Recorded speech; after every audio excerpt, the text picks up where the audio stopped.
Hey, we are ready to get started. Hold on. That's Tom, yeah.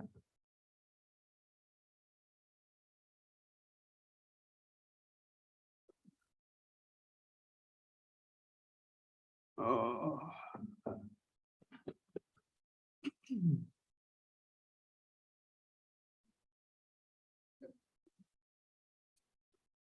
Okay. We have 4 members now. So I call this meeting to order. Roll call, please. Right, Commissioner Hawks? Here. Commissioner Hartwig? Here. Commissioner Sager? Here. Commissioner Perkins? Here. And the others are all out. Okay. Okay, before we get to the next approval of the minutes, I couldn't get the dates right. It says February, but it says January 23rd on this thing, on the other. There you should know, be, I even got my wife involved and she goes, I don't know. So what are we really approving the minutes for the 26th, and then the one after that for the council and us together? this seems so long ago That's now, what it so I said. don't remember, but I thought there was like an error in the January ones. I thought I remember there was an error in one of the minutes that needed to be fixed, so they didn't get approved. And I'm assuming that is why there's 2 sets of minutes, both January Right, and okay. February. Now, did we meet on February 27th? Yes, For the, that was the joint workshop with joint? the city because council. I couldn't get that to match up on my paperwork for some dumb reason. Oh, So everybody okay with that? Or you want to do some more investigating and do it, approve it next time, or you want to just do it? Because I'm looking at you and Tara. Okay, Recording in progress. so I thought we already did that. Sorry. Okay, so I move to approve the minutes for January 26th again and February 27th. Is there a Second. second? Who's the guy, the first, right? Okay, so is it the first, you first? Oh, is it really? I didn't even see him out. Okay. Okay, roll call. Already did a roll call. No, the- Oh, roll call vote, sorry. or hand, do you want to do the hand? Yeah, sure, let's just do that. Okay, the hand. I'm going to abstain. I think I missed one or both of those. My hand's up. She, so you got what? Is it she say yes? No. Yeah. her- yeah, she just- said her Okay, hands so up. it's 3-1. Okay. Okay. I really want to skip this one, but, okay. Commissioner's responsibility overview. Here you go. And this one, we are handing over to Elena, who's on Zoom. And we also printed out the, I forget the name of it, Commissioner's Responsibility, Code of Conduct, which should be in No. front of you. Don't we know those conduct when we sign up? I think Elena will explain. You're wanting to change me, aren't you? Can you see my screen? Yes. Fantastic. Okay, so what I am covering today is basic information that applies to all committees and commissions. There may be additional rules and regulations that apply to you as a planning commission, but this is just basics that apply to all committees and commissions. Okay. The city council is the legislative and policy-making body, and the city code and ORS outlines the authority and functions of your board. So that you are a statutory board mandated by the ORS, which is by the state. There are some specific things that you should do. One is you should elect a chair and a vice chair from your membership each year. You cannot expend funds or obligate the city for payment. And then you will have a council liaison that will attend each of your meetings.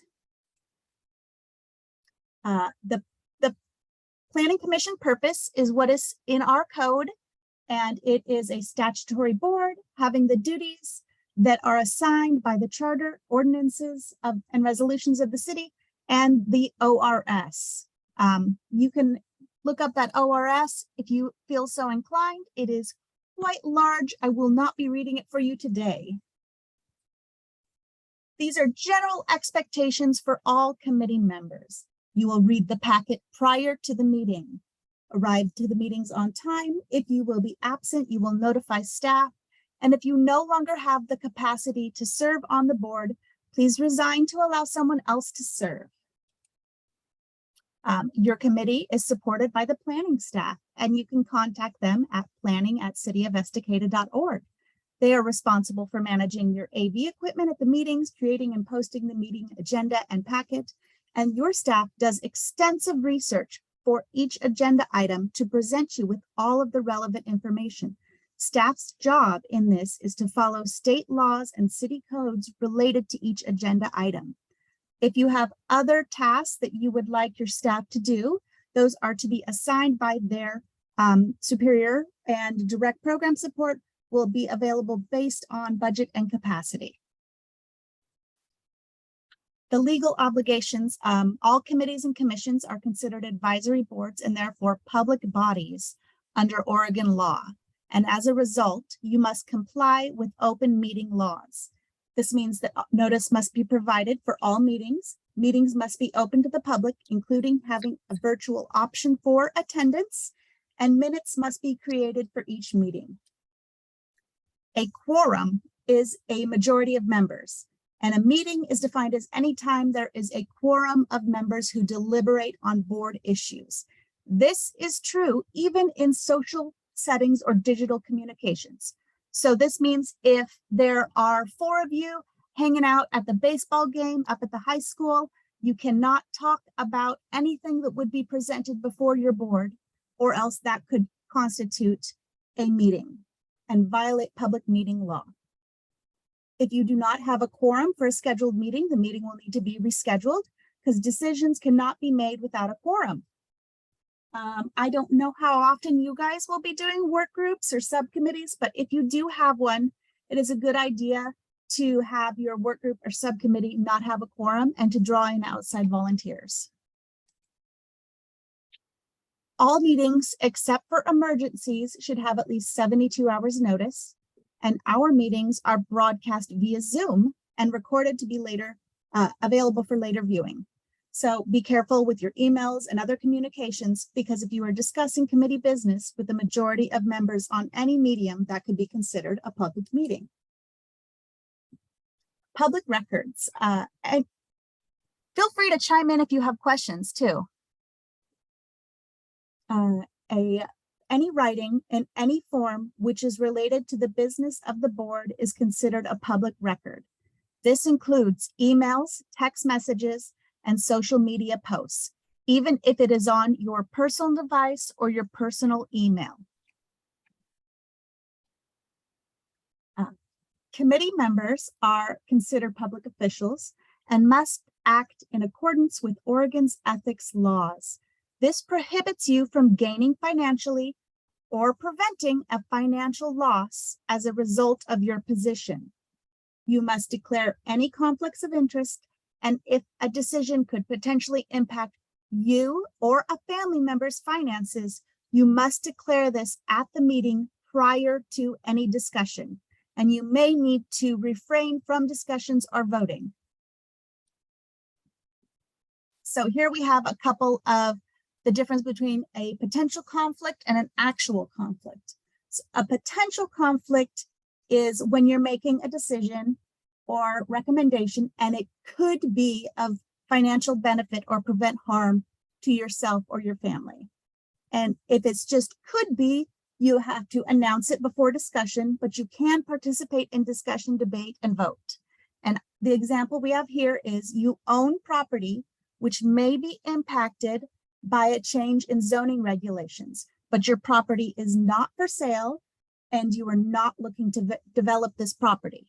So in that case, you might have sometime in the future a financial impact, but it's not having a financial impact on you now because your property is not for sale and it's not under development.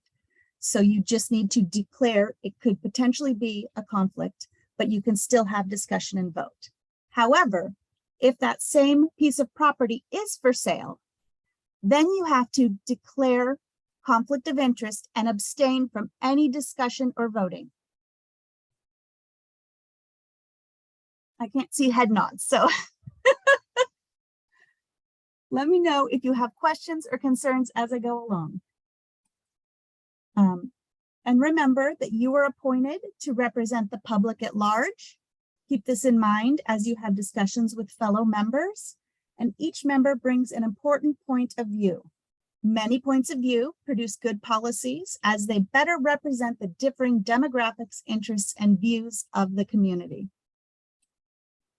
You should have your code of conduct printed. I like to say this is the things you learned in kindergarten. Be nice to each other, be polite, don't call people names, that kind of thing. You want to avoid any personal comments regarding other members or the public if they are speaking. Welcome people to the meetings, treat them with respect, make no commitments on behalf of the board in any unofficial settings. And then if you could sign the code of conduct on the back page and return it to staff there at the meeting, you will be good to go with that. There are some great guidelines for what to do as a planning commission. The DLCD and OAPA created a planning commission handbook. And if you're interested in learning more, you can ask your planning staff and they will be happy to share that with you.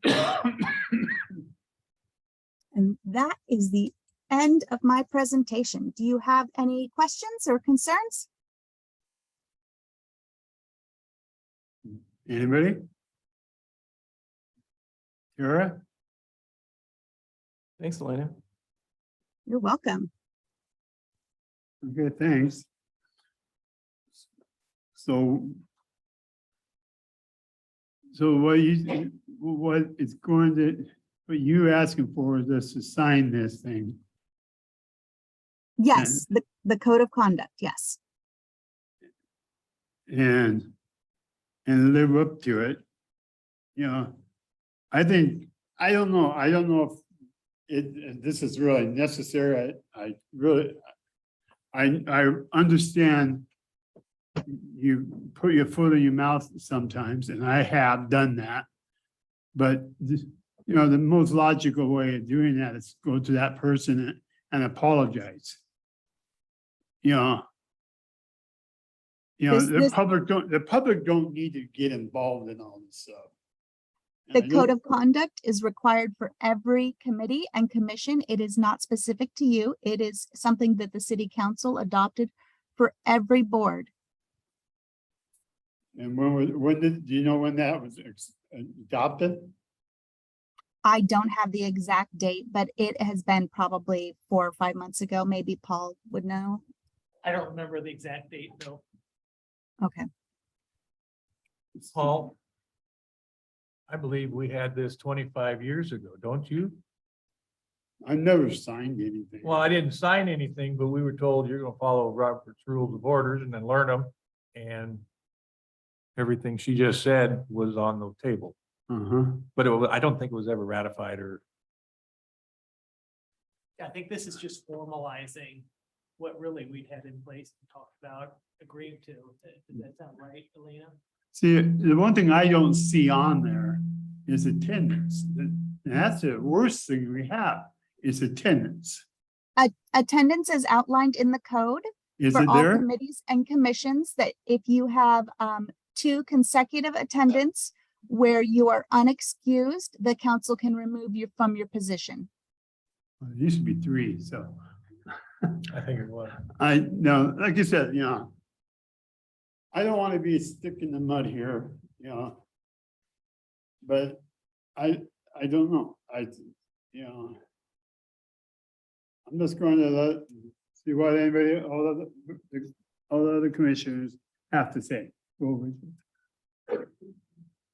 What I gathered from this, Oh, sorry, there's 2. working out of town long ways without the internet or Zoom. Is that acceptable or is that on the unacceptable? Are you saying if you're absent? If I'm absent working in Eastern Oregon, which I do quite often, I'm gonna miss a few meetings. So that is up to your committee, whether they consider that excused or unexcused. That's what I'm asking.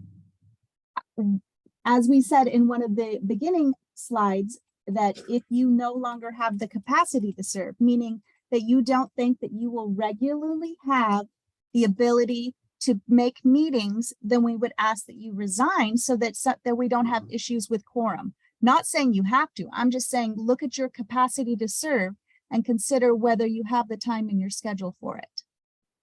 Well, I understand that. Okay. That's not a problem. And I think the concern, to address your question, Richard, is we've got on some committees, folks that don't show up and don't communicate Mhm. with that as well, too. I generally always. Yes, communicate. you do a very good job with that. Okay. So where do you want to go with this? Is this something that the city council signs also? Yep, we'll be signing it too.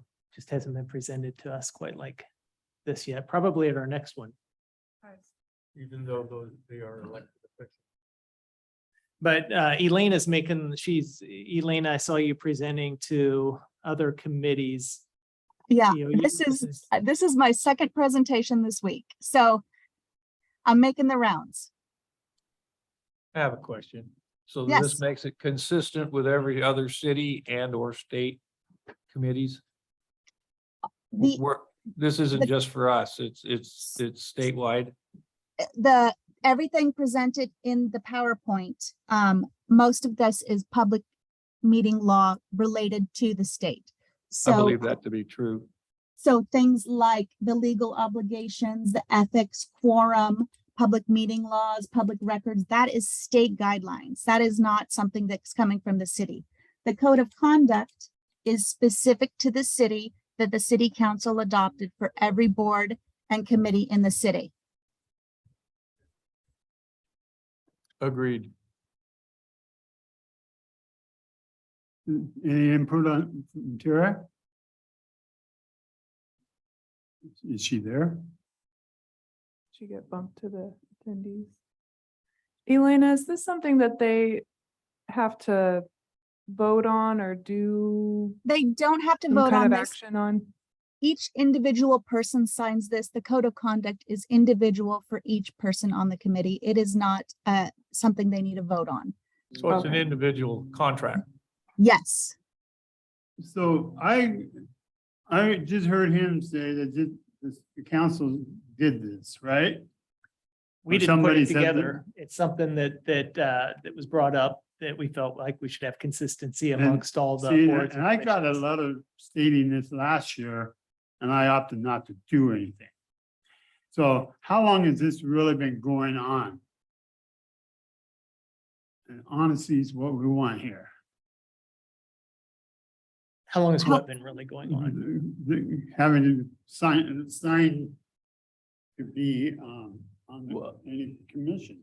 The signing, well, Elaine, have we required signatures before? Otherwise, it was just presented that this is what we require as part of a commission.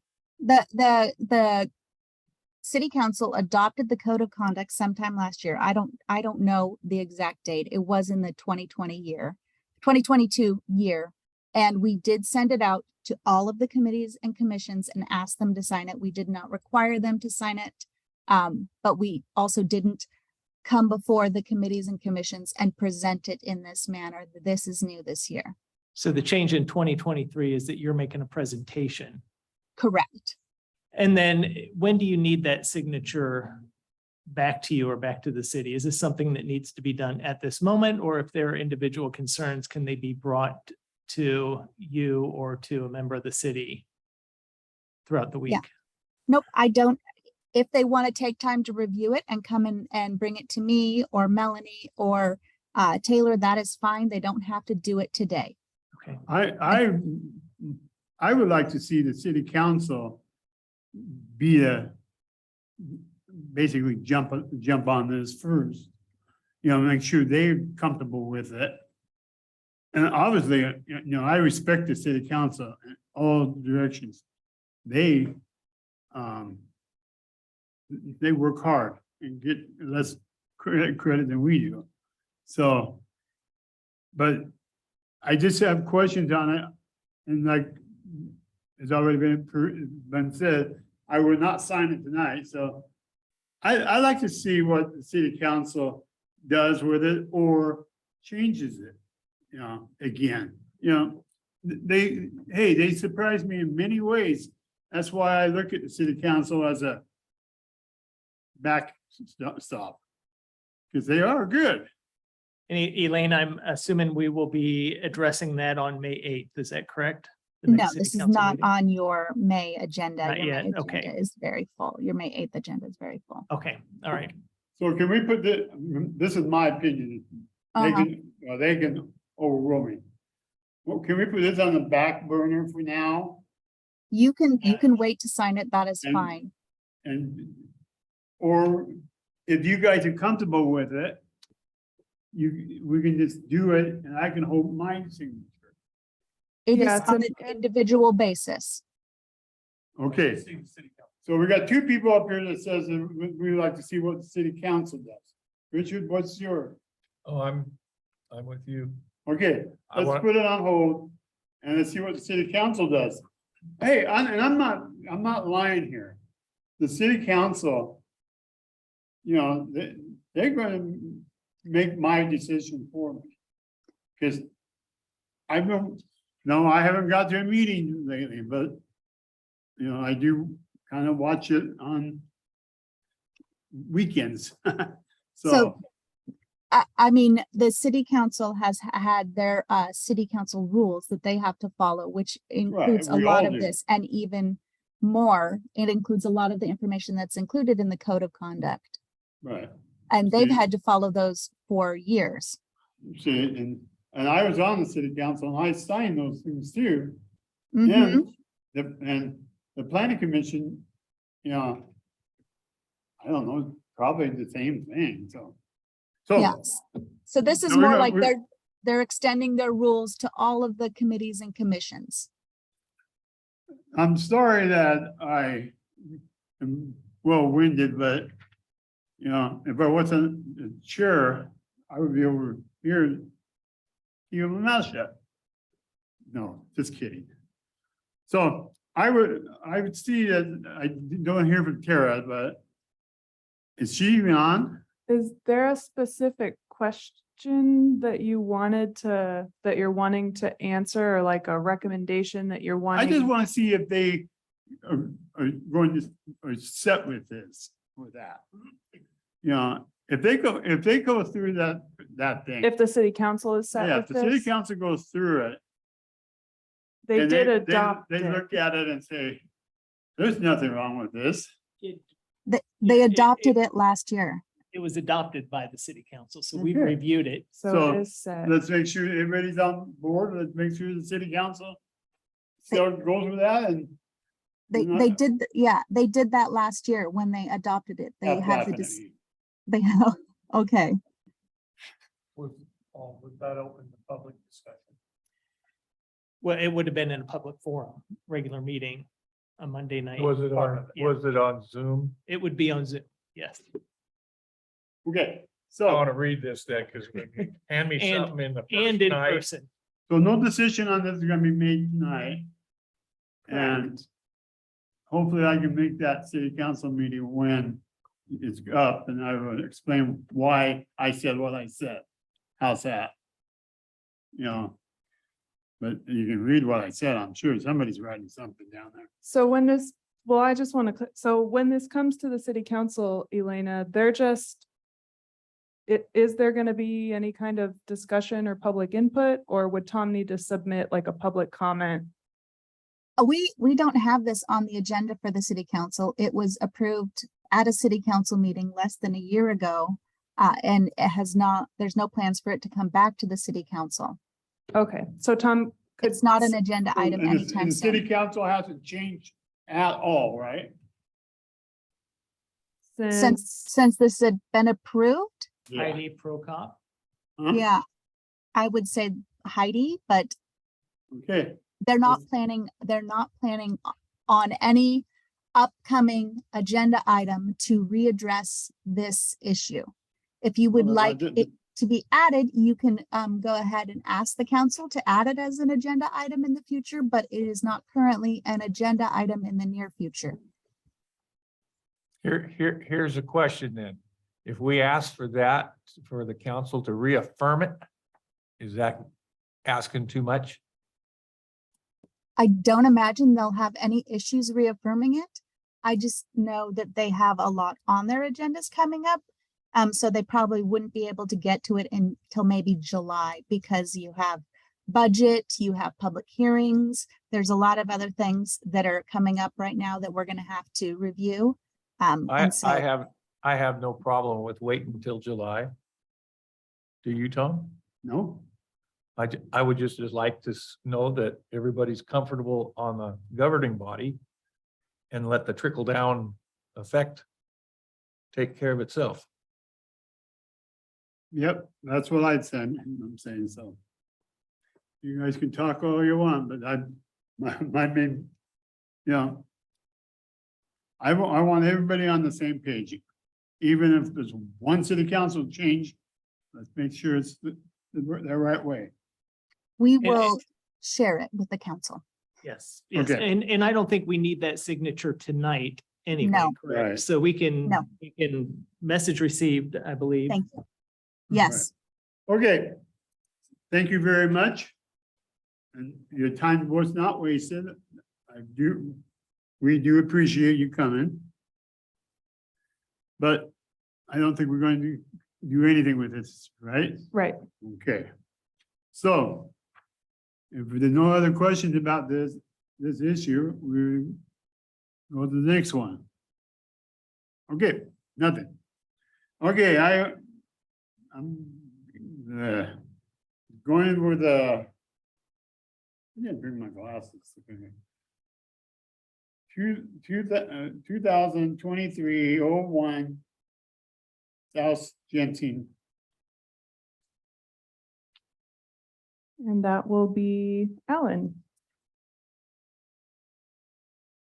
All right, I'm going to share my screen here in a second.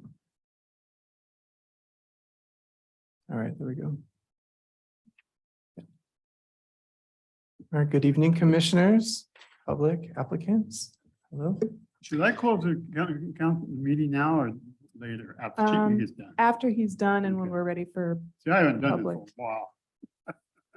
Okay, go ahead. Sorry. Oh, it's fine. It's fine. So I'm going to be presenting. sorry, oh, is that right? Denise, do you know? Okay, thank you. The yellow sheet. But it'll be after the staff report. Yeah, Thank you. I got the list here. It says that you know when I should start talking. Okay, sorry. Are we Alan. good? Yeah. Not till you start talking again. All right.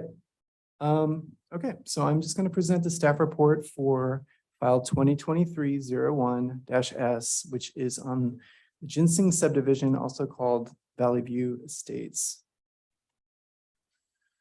Okay, and this is just a kind of detail of the subject site from the comp plan map, and we can see that the subject area is in the R1 zone. And here's an aerial view. And this proposal involves 3 properties. You can see them pretty clearly, hopefully. And here's a preliminary layout Subject site is just over 5 acres. And the applicant proposes creating a total of 20 lots in one public local street. Because it's in the R1, all lots are proposed to be 7,500 square feet or more. Street requirements would be required, street improvements would be required, and they would be built to city standards. And that means sidewalks on all sides of the new street, half-street improvements on the east side of North Ginseng, and a crosswalk will be required across Dawson Court as it opens up into Ginseng. Oh, sorry, not yet. City services will also be required to be connected to. We've got a new looped water main connecting from the southeast corner to the northwest corner. New sewer main connecting at the northwest corner of the site, and new stormwater facilities that would also connect at that northwest corner. And I'll go into that in a little more detail in a bit. There's one house currently located on the property, along with some accessory buildings, and it is proposed that the house will remain, but the accessory buildings will be removed. Okay. And as we said, the site properties are in the R1 or low density residential zone. Just some amenities around the site.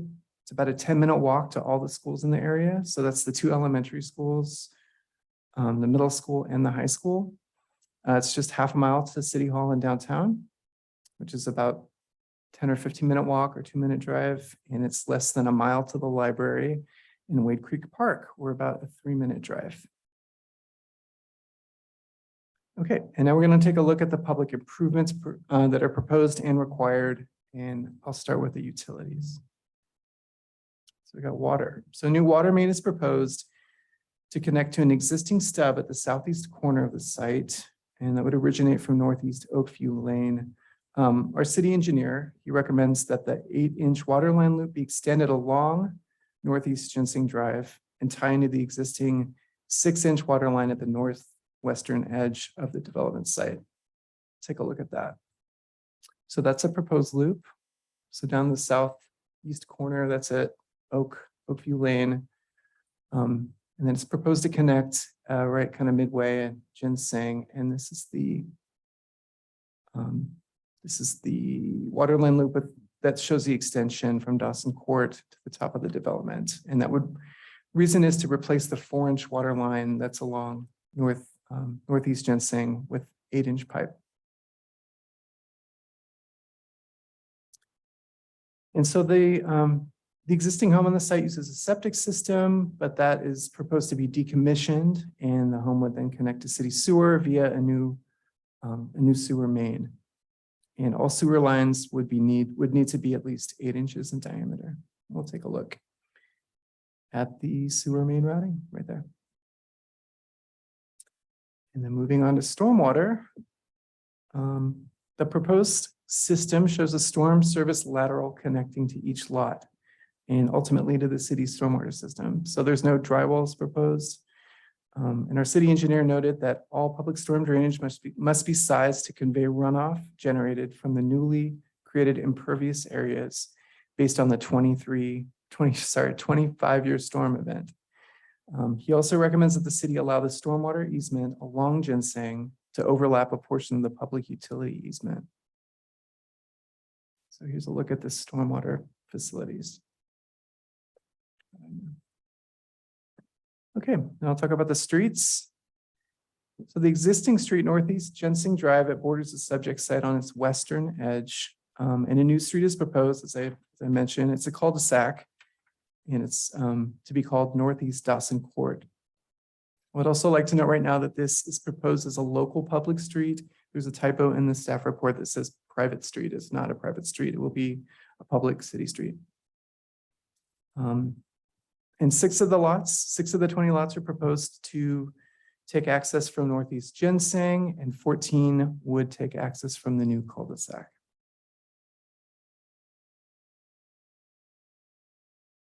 And so, yeah, there's some improvements, half-street improvements on Northeast Ginseng that would be required. And as I mentioned, the engineer recommends extending that 8-inch water line loop under Northeast Ginseng Drive to tie into the existing 6-inch water line at the top corner of the drawing. And here is the proposed cross-section for ginseng.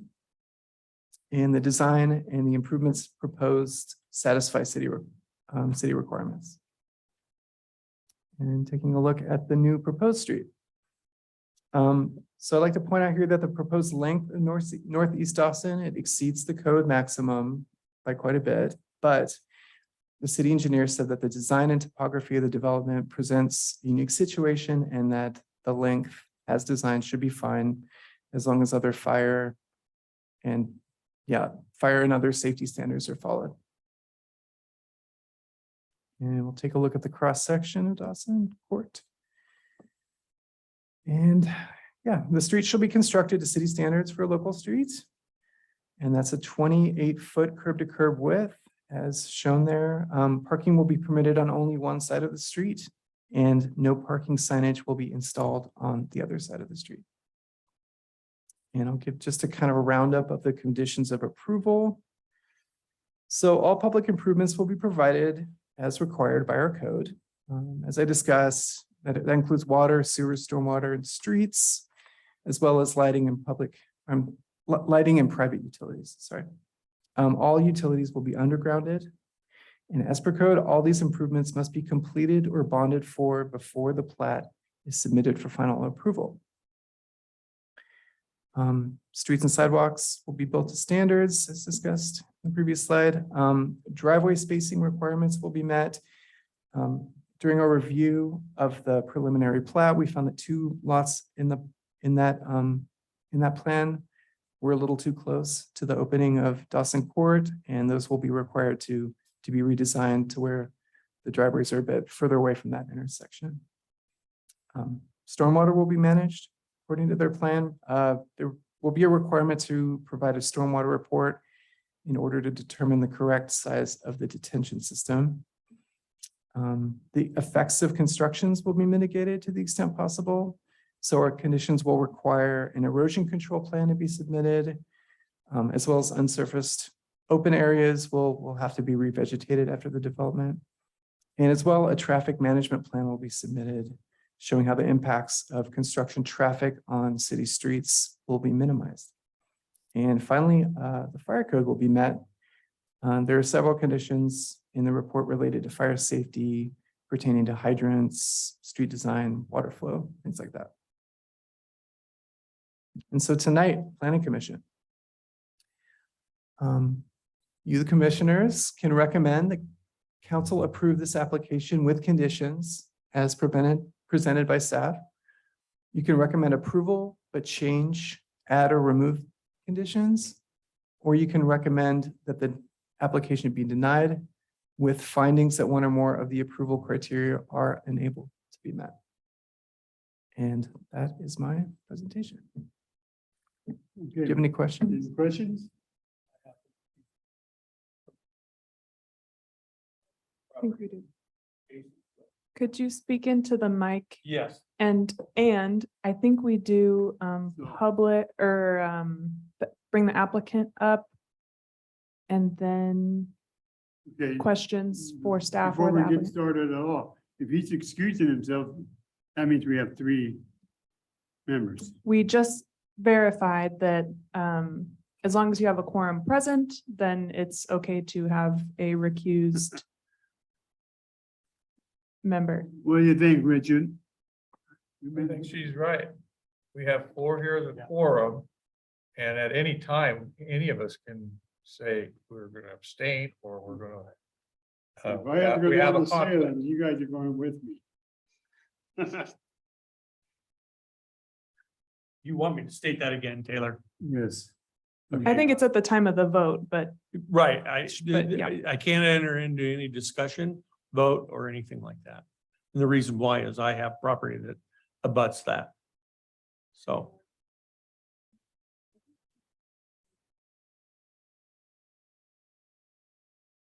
Okay, It's you guys ready? the second let's part get this, of the- let's get this right. I will now close the city council meeting and open the public hearing on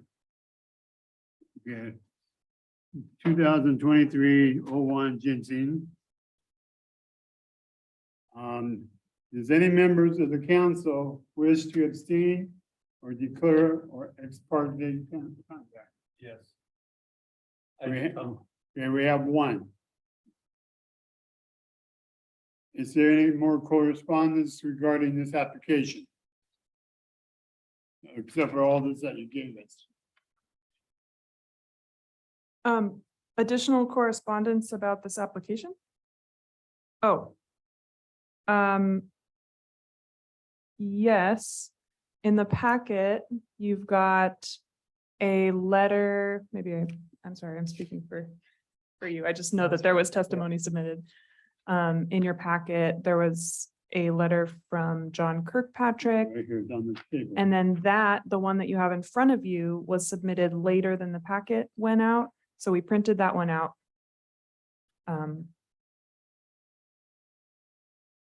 The original letter was not printed out. It was in the packet, which is like 300 pages long or something. So he's But I changed- can bring it up on the screen if you would like to see So that he one. changed his views is what's being done here? What is he trying to say? I'm not sure what that one's trying to say, quite frankly. He's talking about a tree that might be impacted. And it wasn't clear to me from reading it what the ask Not clear was. to me, that's what I'm asking. Right. Yeah, I can't speak for him. I You don't know. guys understand that? And if he's here, maybe he'll speak during the public comment part. Yeah, that's true. Okay, who gets to read the statement? I can read it. Statement about evidence presented at the hearing. An issue which may be the basis for an appeal to LUBA must be raised prior to the close of the record at the final evidentiary hearing on the specific application. Such issues shall be raised with sufficient specificity so as to afford LUBA and the parties an adequate opportunity to respond to each issue. Failure of an issue to be raised at the hearing in person or by letter, or failure to provide sufficient specificity to afford LUBA and the parties an adequate opportunity to respond to the issue precludes appeal to LUBA on that issue. That's changed though, isn't that? That one word's not in It's there. just that I'm not Tracy's voice. You don't want to hear mine on that. Okay, here we go. Would the applicant please come to the microphone to make any comments concerning the application? Please state your full name and address before beginning.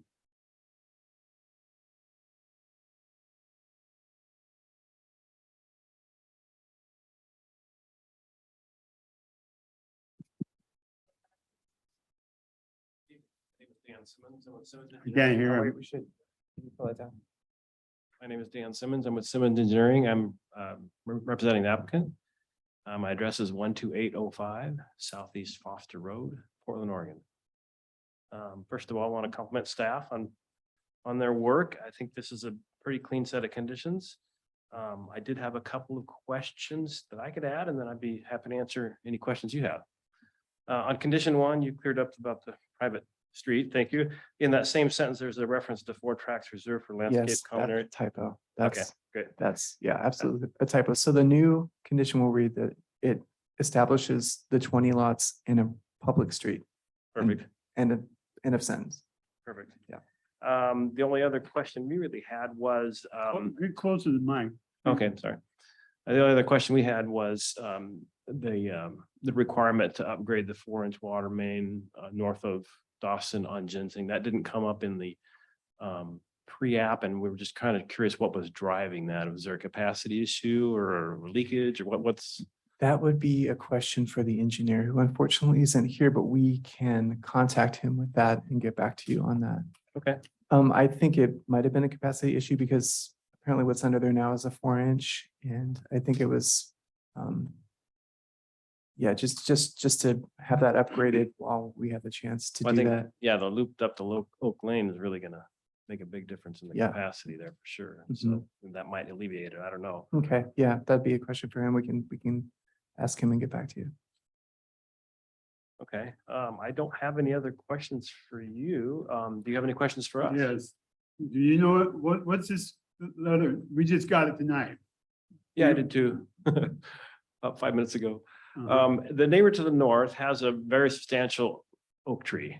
And he had talked to the applicant about his concerns about that tree being impacted by grading or house construction. And it looks like from that letter that he has spoken with an arborist, and the arborist believes that tree could be accommodated with this development without really any damage to it. So I read that letter as being very cooperative and favorable. He says something to the nature, if you kill the tree, it's going to be $10,000. But I think with arborist assistance, we'll be able to preserve that tree with no problem at all. It's about 20 feet north of the property line, but it's got a really big spread, probably a 45-foot spread on the tree canopy. So that means the roots might trickle onto the property a little bit. We've got 15-foot setback back there. So I think the foundation excavation is about the only thing that's going to happen in the area of the root zone. And we can certainly work with the arborist to make sure there's no permanent impact to the roots. Okay, thank you. Is there any questions for him? Not yet. Not yet. Okay, thank you.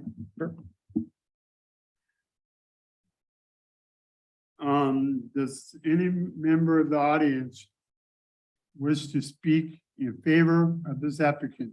If so, please approach the microphone and give the full name and address before speaking. Nobody? Okay. Does any member of the audience wish to speak opposing this application?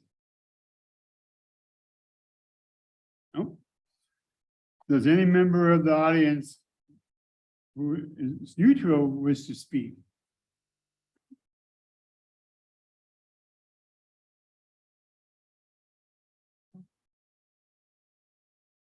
Hello, my name is Grant Cole and I'm one of the bordering properties.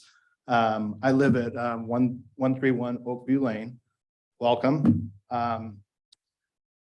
I'm glad to see somebody building there. That'll take down some of the mice and skunks and things that have been coming through the fence. But my concern would be assimilation of homes to the existing homes. It's kind of like a good neighbor fence. When you put one up for being a good neighbor. When you put two-story homes right up against a single story, you know, it's a little intimidating for the homeowner. They don't necessarily like a two-story home there, but that's all I'm asking is consideration to that. Okay. Thank you. Anybody else in neutral?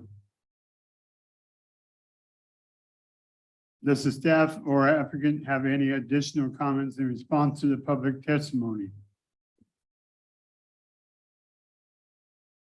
Okay, thank you, audience, for the testimony. One more.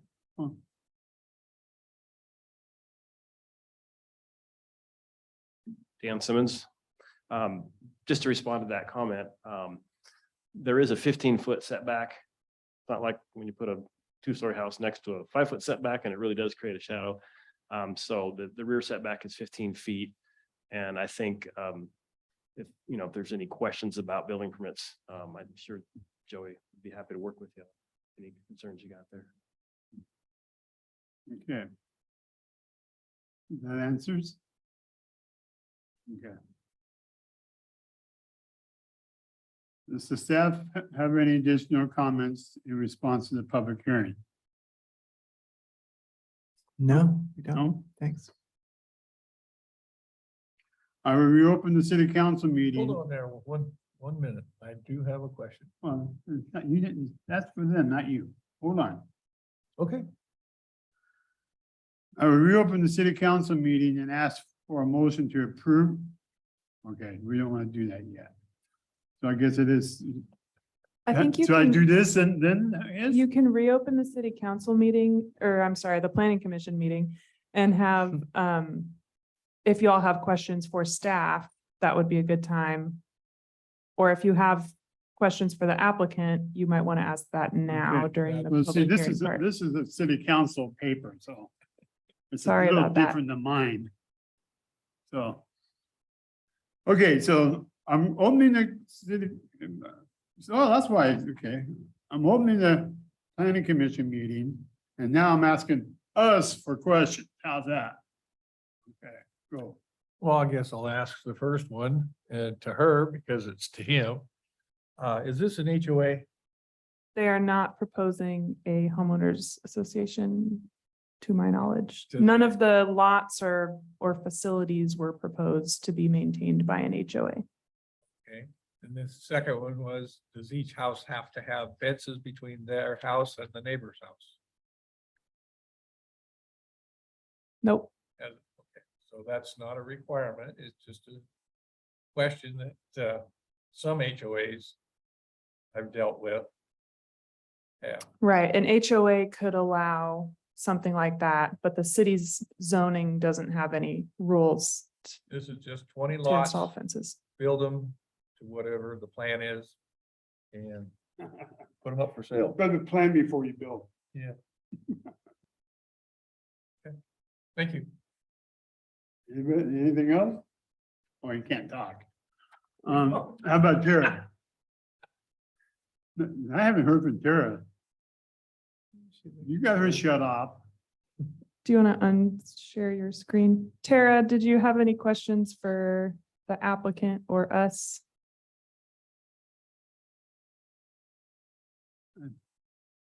I think we don't have them.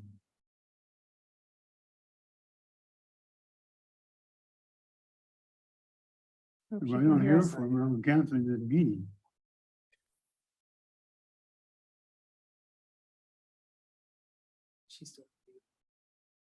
If you're talking, Tara, we can't hear you. You're muted. I'm sorry, was there a question for me? If you had any questions for us or the applicants, No, I don't, sorry. thanks. Stay with us, please. I didn't want to have to cancel this meeting so far in. Okay, so no questions, so now let's finish this out. Then we take a motion to approve with conditions or deny this application. But go ahead. Do we have any conditions of approval that needs to be added, deleted by the recommendation of the staff? Staff are comfortable with well, there was the one typo that was fixed. I don't There's know a if you want to typo, mention that. yeah. On actually the first one, yeah, it just had Okay. some extraneous information in So there the- that will be. So the bigger pipe stricken. that they didn't know about, but they do now, is probably for fire flow or at least increased capacity Oh, for the water line? for the water line. Yeah. Yeah, that's something that we can talk to Kurt about and see if, I don't know, see what the reasoning is there Okay, and but it's not a mitigating situation for this approval. no, Okay, not at this point.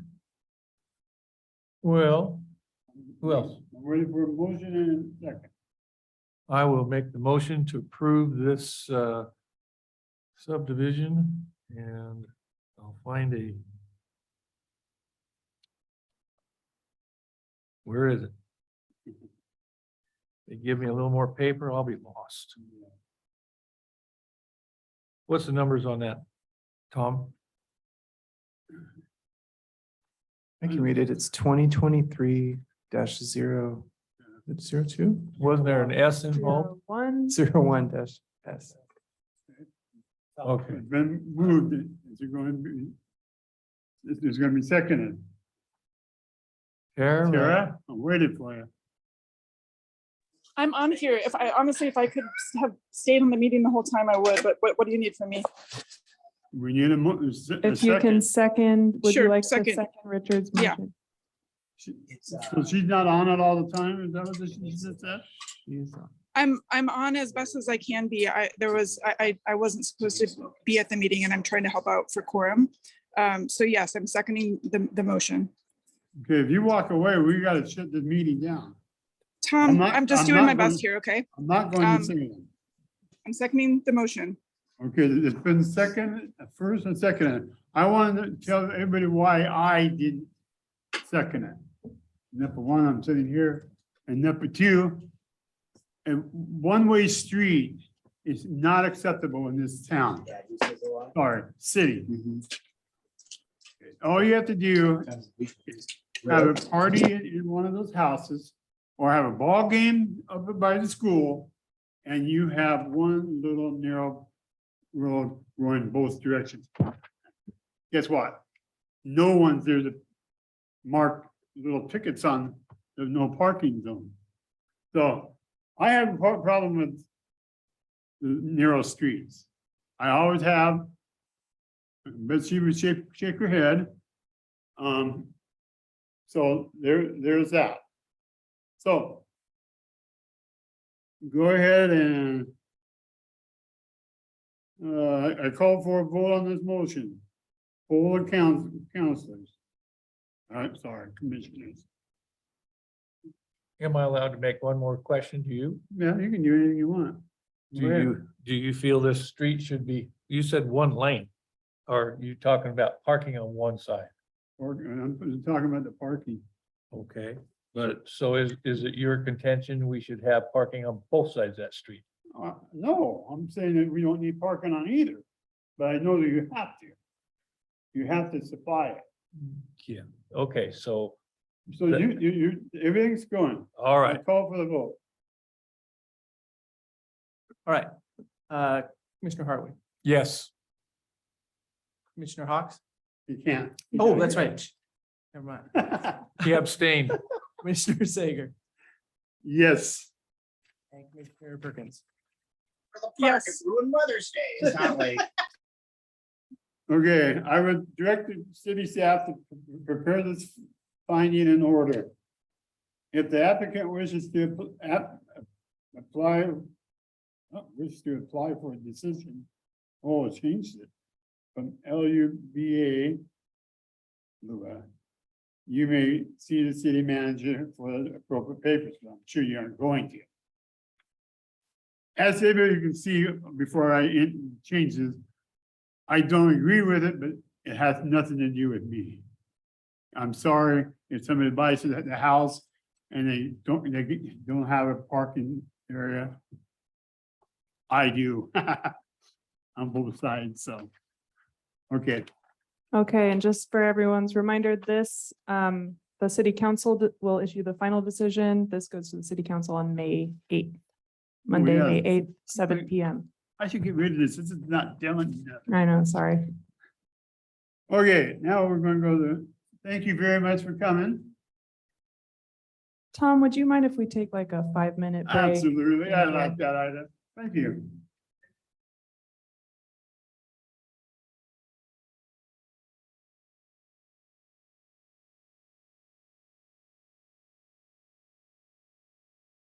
Thank you so much, people. Okay, are we ready to go? Nope, don't you, he coming back?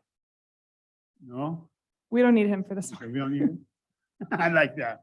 Okay, all right, let's open, see, ordinance 2023 00X childcare zoning. And that goes back to you. And that goes back to me. You said we didn't need him, so. All right. Not for this presentation. In general, we do. Okay, cool. So this is ordinance 2023-003, not X. Sorry about the typo in that agenda. It's correct on the staff report. And so this is the childcare zoning ordinance that we have talked about at the past few meetings. It's finally, we were directed to draft it up into code amendment text. And that's what this is. So this is the first public hearing on these code amendments. The city council, this will come before the city council for a final decision on Monday, May 8th, 7 PM. So tonight, you all will be considering the amendments, deciding whether or not there are any changes you would want to make in your recommendation, and then forwarding your recommendation on to the city council for the final decision on May 8th. So the proposal And sorry to pause, you do have both the staff report and the actual ordinance itself in front of you. The staff report, which is what I'm presenting right now, kind of just gives a summary of the proposed changes. It's everything that we talked about in our previous meeting. And then talks about what the approval criteria are.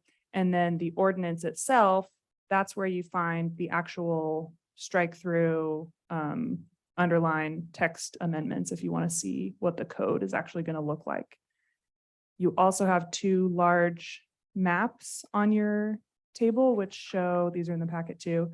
And I'm sorry, Ryan, you only have one, so you'll have to peek over it, Richards, but it shows the recommended kind of childcare allowances in the different zones. And then it shows what our current allowances basically are. So if you want to see a visual of the proposed changes, you can look at that. But I am also going to describe them up on the screen. So here we go. Basically, this proposal is doing two things. It's amending the code to, one, clarify our definitions of childcare provider types, and then two, expand the areas where those childcare facilities are allowed to be located throughout the city. A little bit of background on that. The issue is that, as we've all talked about, there's a lack of childcare options and access in the Estacada area. Part of the issue from the city's side of that is that our current code definitions are not clear. They aren't sufficient. They don't cover all the types of childcare facilities that there are. And they kind of conflict with the allowances that are in the actual zones. And then those zone allowances themselves are also unclear. They conflict with each other and with the definitions. And most importantly, they don't end up allowing childcare in a lot of the areas where everyone, or at least most of you, have agreed it would make sense to allow childcare facilities. So this sort of formally became a conversation with the Planning Commission at the December meeting. That's when Brittany Hill, the local childcare provider, came and gave her testimony about all those barriers that the different childcare providers and the people who need childcare experience. We discussed that and agreed the city should work on this, sent staff to gather some more information and bring back some options. And then we scheduled the joint workshop with the Planning Commission and the City Council. That's where we identified that we wanted to move forward with some actual text code amendments to fix our zoning code problems related to childcare. And so that brings us to what we have brought back, which is this ordinance. And what does the ordinance accomplish? As I said at the beginning, sorry to repeat myself, but we're establishing these new definitions that I'll go into in a second, establishing definitions for the different childcare facility types, and then we're expanding the areas where those facilities can be allowed. I think all of you are aware of this, but just for the record, allowing something outright means that the provider wouldn't have to ask for any special land use application in order to open their business there. And then if we allow it as a conditional use somewhere, that would have to come to the Planning Commission. They would have to justify how there aren't going to be adverse impacts to their business going there. And then the Planning Commission would approve or deny that conditional use application. So looking at the definitions that we're establishing, we did present these to you before, but just so that they're in front of you again. We would define large childcare facilities as those that are licensed to care for more than 16 children. That aligns with the state's definitions of different childcare facility types. And then small childcare facilities would be any that care for a maximum of 16 children at a given time. So I guess you could have, more than 16 children are signed up, but they wouldn't be allowed to have more than 16 at the facility at a given time. And then youth support services facility is a broad range of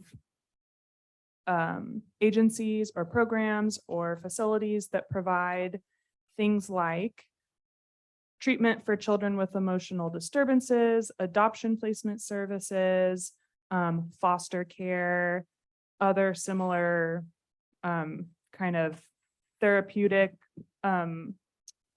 care or services for kids. So there's a long list here. I'm not going to read everything verbatim, but if you have any questions about that. Yeah, can you define conditionally, what process is in place for the condition? Yeah. So any conditional use has to, there's a chapter in our code that establishes the criteria for approving a conditional use, the criteria that the planning commission follows when you're approving a conditional use. So it prompts you to look at, is the use consistent with relevant comprehensive plan policies? Is the use likely to have like negative impacts on the surrounding Okay. neighborhood or, Okay. yeah, And it would go through then the planning commission, then the city council in order to make it through. just the process? planning commission if it's a Okay. conditional use. Yep. And first it goes through staff, the same way that a subdivision comes through us, we check all of those criteria and then bring you that report.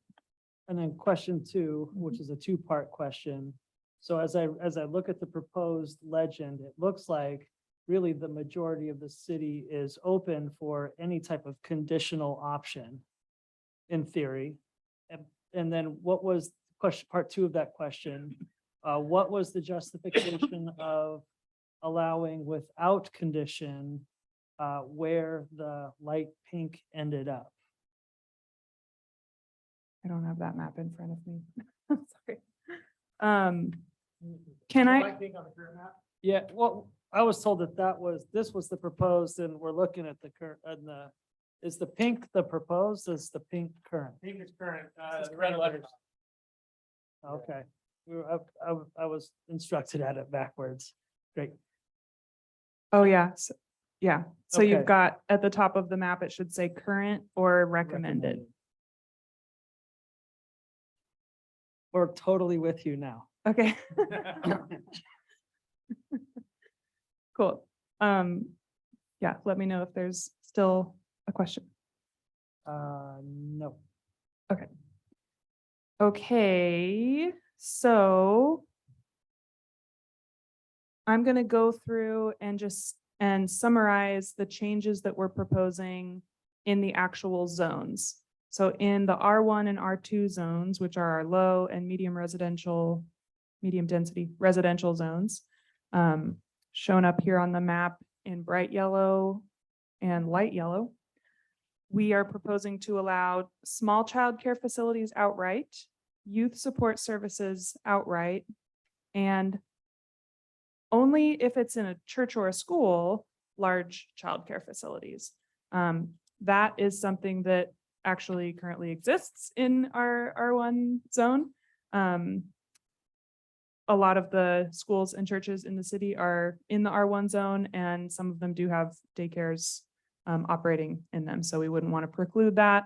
We would want to make sure that those existing uses can continue, and any new facilities that might want to open up can also do so in those places that make sense. And then as a conditional use, a large childcare facility that's not cited in a school or church, that is obviously going to be a different type of, it'd be weird to have that just show up in, on a residential street, unless maybe there are certain places in the city where it would make sense in that zone. That's why you would want that to be a conditional use, come to the planning commission so that you all could agree that it did make sense before it was permitted. If you don't think that would ever make sense, then we can remove that from the recommendation altogether. Just to question the process a little bit, on the way down here, I drove Broadway. Yes, Broadway. The old, or it's Clackamas County Child Care Services, they're doing a remodel on their building. And I don't know what their classification is, but if you look on the map, it's in the yellow, which is small facilities allowed. So if they have over 16 kids, they would need to be a conditional use. In our current, No, if we adopt. this. recommended. oh, if they're, well, it's tricky with a pre-existing use, but If it's existing, then it wouldn't have to undergo another land use approval, right? right. Just be. So I don't want to know. create a bunch of work for everybody if we have an existing use. Right. If it's an existing use, we're not gonna go out and make existing uses apply for, So just new uses then would have to apply. Yeah. Okay, perfect.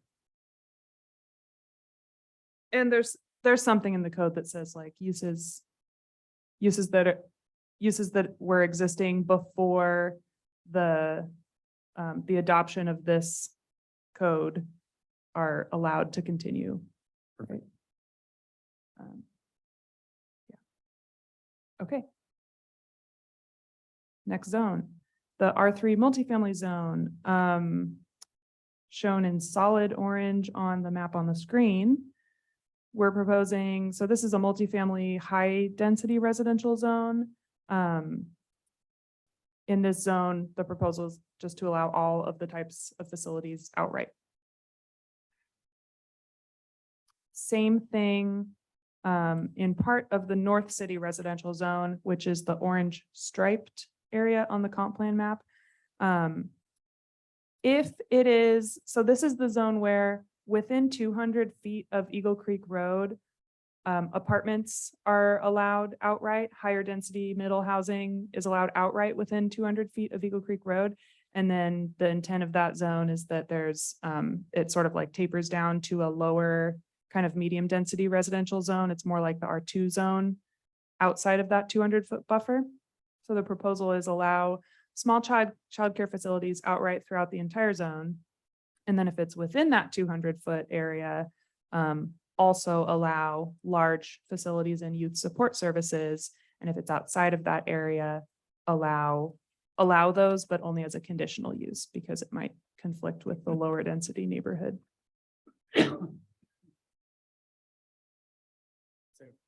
Okay, I could tell you're like, am I gonna say something?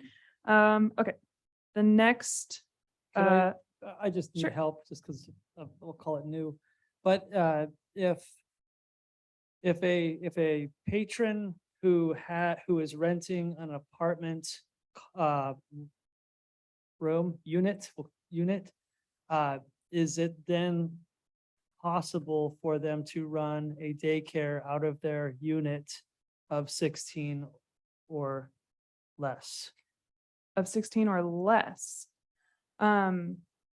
It looks like it's green. Oh, I guess it looks like anything would work there. Right, yeah. So I If could run they- a giant daycare out of my apartment unit. If the state. Well, that's If what? that's the If key. The state would be the kind of the dictator on that. See, that's where I just Yeah. don't They understand that require yet. so many Okay, square foot So many per square feet child. per child. okay. Can't stack them. So we would allow it, but then it would default to the But the state and they'd state say would probably not. prohibit that through the square footage. Yeah. Yep. Right, yeah, they have all those specific rules about, yeah, square footage per child. Thank and you. The other thing to consider is that a childcare facility is a different type of building occupancy use. So that's not the code that we're talking about, but it's true that for the Oregon Building Code, which is what applies here, if you are running a large daycare facility, that's a certain type of occupancy that they have to, the permitting process and like certificate of occupancy issuance is going to be based on, they have to meet all of those building occupancy type requirements, which I'm not qualified to say much more That's about, but okay. That helps um, me. Thank you. yeah. In that 200-foot buffer, if somebody came and wanted to build a outright purpose-built bona fide daycare center, YMCA or something, this would allow it within that code. right, And we wouldn't have to disguise it as an apartment or something like that. right. Okay. Perfect. I like that, I like that.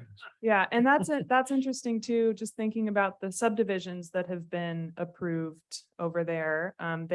Some of them have created larger lots that they said, these are intended to be used to build apartments, but they're not required to build apartments there. So, so that's something that could get built there. We know that probably those lots are going to get created. So it's, yeah, not out of the question that a bigger facility could go there. One more, sorry. Yeah, no As problem. I look on Zobra Street, I know that the old First You want Baptist this Church, view? No, use that. the old First Baptist Church would be in a yellow. They currently do not hold a daycare. If they were to begin holding a daycare as the church, they would need to go through the conditional policy. If they wanted to have a larger, a large daycare, it would need to go through conditional use. More than 16. Oh, no, I'm sorry.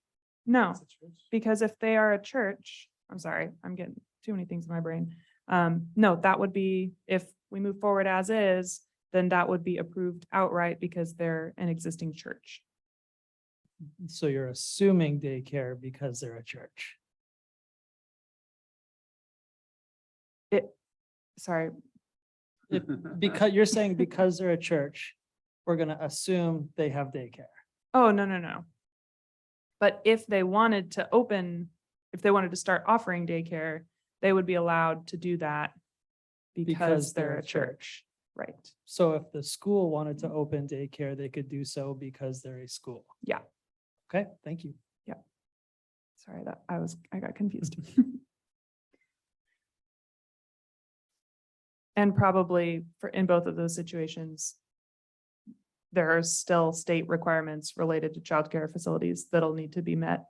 So, Sure. okay.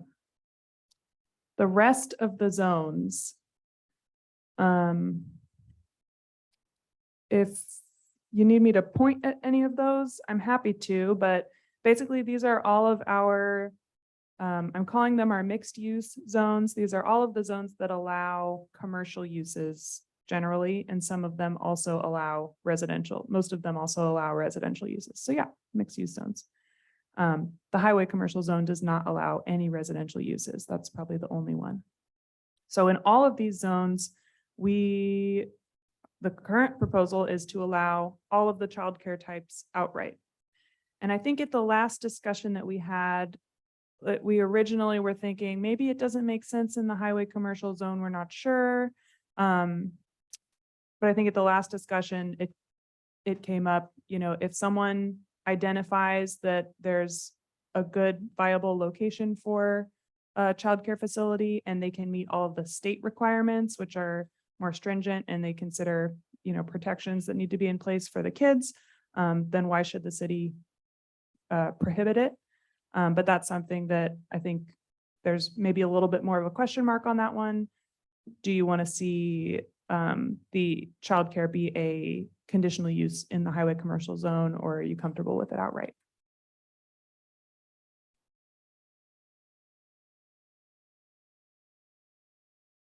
And I'm pausing for questions. I know I'm supposed to zoom through these, but feel free to, This is chime a in. little bit off of what you asked for.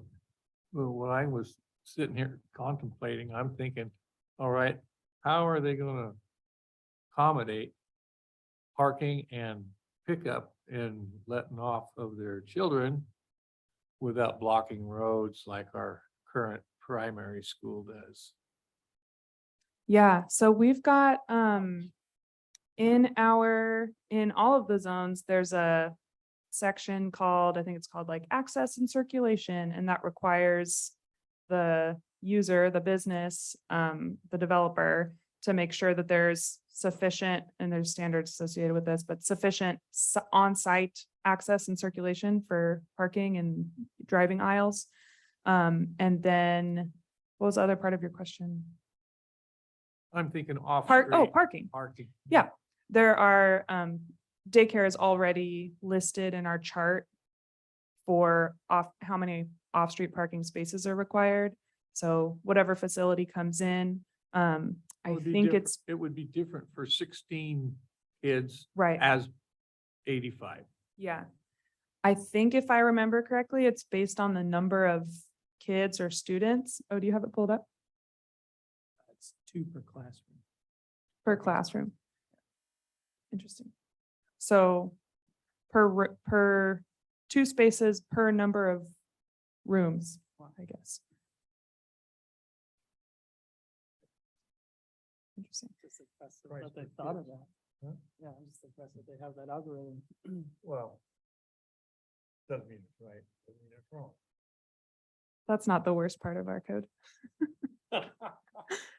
Um, if there are, often, specific different parking requirements for a very specific type of use. So if you wanted to recommend a certain number of parking spaces, like per child served or by square footage, that's a really easy way to do it. Is how big is the building? You can kind of estimate that way how many kids they're probably going to serve, something like that. Then you could recommend including those changes with these amendments. I'm just thinking about, I think Ben was there with me, several years ago on the little red school up here at the top of the hill. Where your kids were going and Matt, several other, Brooke and Scotty. Okay. Okay, they had that little pull out to get in there, but they only had 3 parking spaces on Wade Street. And that was half onto other people in front of their properties. So anyway, that's why I'm asking, there's, unless you're parking on somebody else's lawn, there should be a punch button there that, like you say, it is 2 cars per room enough. That would work for staff, but I'm talking about people coming in a long line to drop kids off or pick them up. You know what I'm talking about? Yeah, so that's where that site circulation is gonna come in. You're gonna want some kind of, looped driveway or something like that. You're following what I'm thinking. I am, yeah, do you have a recommended, addition? I'm just bringing up the question. Okay. I can engineer something, but they ain't gonna like it. Let's continue on and we'll move it. All right. So you've got the basics of the proposed changes. So now, we have to look at the approval criteria for development code amendments. So the first part of that, there are some provisions in our code about what's required for amending the code itself. And then we'll look at the comp plan policies. So this is really simple. I won't go too much into this. Code amendments have to be initiated either by the planning commission or the city council. This one was initiated by both. The procedure is that it needs to first be reviewed by the planning commission. You all then give a recommendation to the city council who adopts it.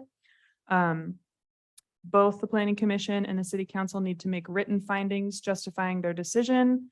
I will actually write those for you. Don't worry about that. But we need to, if you're going to be substantially changing or denying, we would appreciate knowing why. And then the limitation piece of this is not applicable because that one relates to if an individual property owner is requesting a code amendment. So that one doesn't need discussion. So then the next bucket of criteria are anytime we amend the development code, we need to find that the amendment is consistent or at least doesn't conflict with related comprehensive plan policies. So in the staff report, we address all 12 of the comprehensive plan chapters. You can also think of those as comp plan goals. And we address how basically this code amendment doesn't really relate to those chapters, maybe vaguely tangentially. And so I won't go into those, but goal 7 is the one chapter that there are certainly relevant policies in there.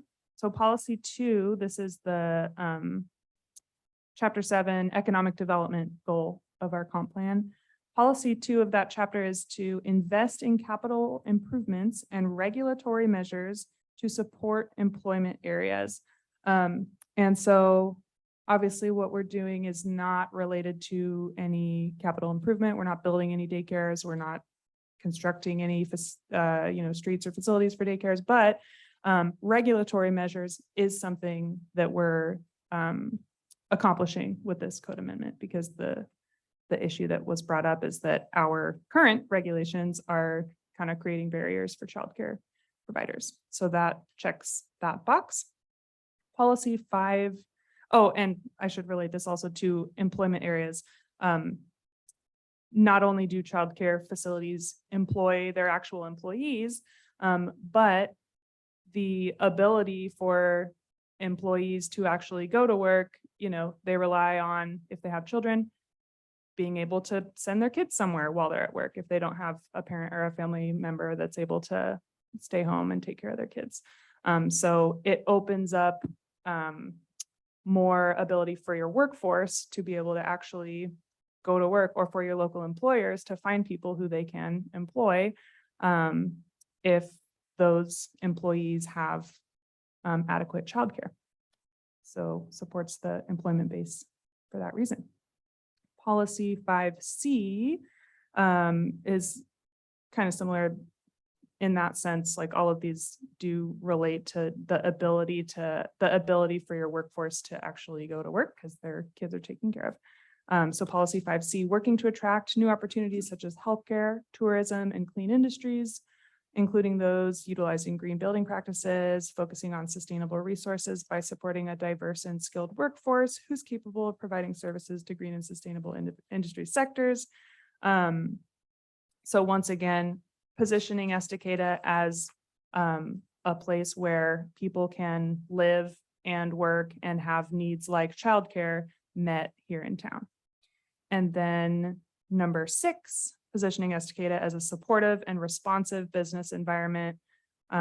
So responding to the demand of parents and families for childcare, and the need for businesses to have childcare for their employees, basically.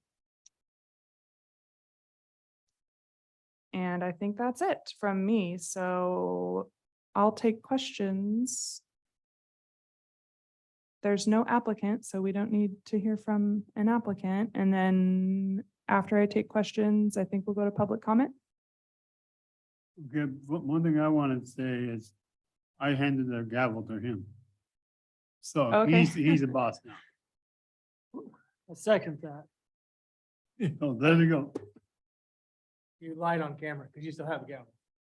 Oh, you want it? You said you didn't want it. You did hand me the paper, so that's okay. Any questions for Taylor? No. Other than that? Okay. So then we'll jump into the public hearing. Did you already read the statement of evidence? Nope. I haven't done any of that I yet. read it the first time. Oh, well, we don't have to read it again. Since it's already been read. There you go. Been read. Is there anybody that would like to speak on behalf or against this? Go ahead and step to the mic and introduce yourself. Your name and address would be wonderful. And clearly, please. Denise Carey, 430 Southeast Mountain View Lane, and I support the ordinance. And I just want you to open your minds because I know what I feel like at meetings at 8:40 when you've been here since 7 o'clock, but I'll try to go fast. So I have had a couple people come in and propose or talk to me about wanting activities for kids in the community. And so Taylor suggested I come here and see if maybe we could tweak this ordinance to allow maybe some of these ideas. So if we want to make Estacada, I think what Taylor said, a place to to live, work, have childcare, and then also activities for your children without having to leave town. So the city of Sandy and Clackamas County, in their industrial zones, they allow for children activities like yoga or like karate and basketball, indoor basketball area, whippersnappers where kids can go in and play, gymnastics. I take my granddaughter to gymnastics right on Clackamas, on Highway 224 in Clackamas, right in the industrial park. When my oldest daughter Jamie was little 30 some years ago, We had to go to Clackamas to do gymnastics. We don't have anything like that here in Estacada. Since we're growing and there's nothing like that in Colton or Malala, I feel like we could encourage people to come in if it was allowed. So Sandy allows with a lot of things in their industrial zone. It's in their light industrial zone for indoor recreation sports arenas. Both of these exclude gyms, like big gyms that you would join and be a membership. They don't allow those. Clackamas County as outright use allows recreational sports facilities for sports such as basketball, dance, gymnastics, martial arts, racquetball, skating, soccer, swimming, and tennis. They have to be inside and they're used for instruction and practice. It's not for, but you know, basketball is a big thing. And you know, if you go to basketball tournaments I went to a lot of they were all in the industrial zones, these big things that had like 8 basketball hoops, and you could have things there on the weekends or during the week. They could have adult leagues, whatever. So what I'm asking is that you look at this, it kind of relates to this because it's children, you know, it's activities for children. And I don't think it would be too hard. Our industrial park, I don't know if all of you know, but it's all light industrial, but the area that is north of like where the big 50 acre piece is, that's called the sanctuary. It wouldn't be allowed in that area because the state has restricted that, but it would be allowed in everything to the south of that. So there's been some buildings out there that have sat vacant. I think Reliance just went into one on the corner. You know, it would be something that could be available for people to get those filled up out there. And I don't think it would hurt anything out there. And they're allowed in almost every other city that I've looked at. So I just want you to consider that. I gave all this information to Taylor. So if you guys decide to add this to your ordinance, that in light industrial, we could, you know, and the wording might not be perfect tonight, but if, you know, the gist of it, and trust Taylor to put it in there, but if not, we can wait till the next amendment. But she suggested that I come in and talk to you about it now to try to get it through. So I don't know. Any questions for I do, Denise? yeah. Okay. Not you. Okay. The YMCA, has anybody checked with them? Or how does Sandy get started? Because I've been there too, so. How did what in Sandy? How did what get started? Well, who pays for it, I guess, is what I'm saying, who gets it started? Well, Sandy doesn't have a YMCA. I know, but like Sherwood does. They have, I think there's a karate place in there and the whippersnappers place, and there might be some other kind of, you know, activity like that, but a YMCA, you'd have to try to get here. And years ago, So we, your suggestion is just we just pick up the ball and go, right? yeah, a YMCA would be more like a club, and those aren't allowed in either one of these, that for the industrial area.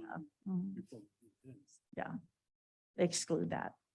I think the way you get it started is you have to be able to allow it for somebody to see the code and say, oh, wow, I can actually turn this industrial building into something else, or build a purpose-built intentional or industrial building that would allow it. But if we don't have it, then they're going to overlook Estacada and they'll go to Sandy or Beaverton. Ryan coached a basketball team and we played in industrial buildings all over West Portland. When I take my With the west side. my granddaughter to gymnastics, there's probably 10 Estacada families that I see in there every week, and she just goes one day a week. So, I mean, it's a need. And I think anything we can do to have activities for children closer, you know, if someone wants to take the risk to build it, like Ben says, you start with allowing it and then you hope someone comes in and does it.